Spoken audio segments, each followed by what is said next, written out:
Tommaso, si avvicina all'esordio del Palermo in campionato. Domenica al Barbera sfida contro la Juve Stabia. Rosanero in ansia per Joronen. Marco Gullà.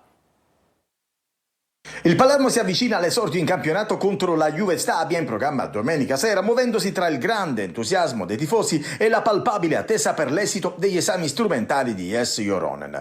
Il rientro del capitano Mattia Bagna al centro della difesa e la certezza di un Barbera da oltre 25.000 spettatori fanno da contraltare al rebus portiere, che vedrà la società pronta a intervenire sul mercato con nomi di spessore come Mattia Perin o Adrian Semper, qualora la lussazione alla spalla del finlandese dovesse richiedere tempi di recupero più lunghi.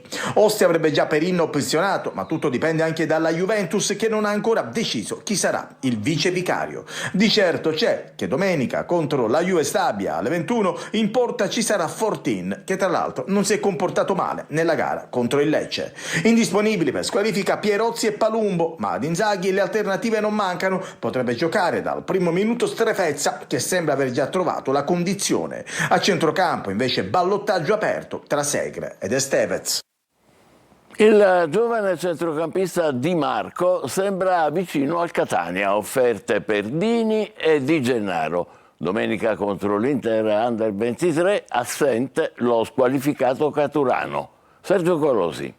Tommaso Di Marco, 23 anni, potrebbe essere il prossimo rinforzo a centrocampo del Catania. Di proprietà del Torino, Di Marco ha giocato la scorsa stagione in Serie C a Ravenna, totalizzando 24 presenze, 3 gol e 2 assist. Trattativa avviata sulla base del prestito con diritto di riscatto fissato a 250.000 euro. Di Marco ha disputato anche 58 gare nella Virtus Francavilla e 7 con 2 reti nella Feralpi Salò, 4 incontri in B nella Juve Stabia. Un sondaggio e nulla più al momento per un altro centrocampista, Lorenzo Crisetig, svincolato l'anno scorso a Padova. Sul fronte delle partenze a Dini si è interessato il Guidonia, a Di Gennaro il Casarano, che ha offerto un accordo biennale, ma per entrambi non si esclude la rescissione consensuale del contratto. Il numero degli acquisti è collegato alle cessioni. Si lavora per un difensore, 2 centrocampisti e una prima punta. Intoccabile Cicerelli. Potrebbe andare via Gimenez, ma il Catania vuole monetizzare la sua partenza.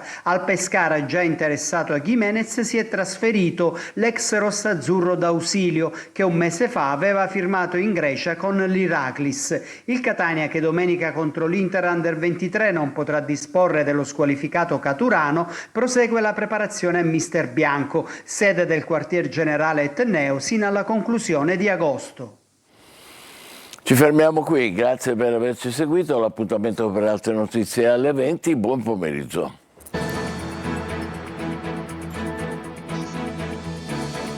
Entra nel mondo dell'informazione con l'app Sicilia Web. Resta sempre aggiornato con le news e le live in diretta.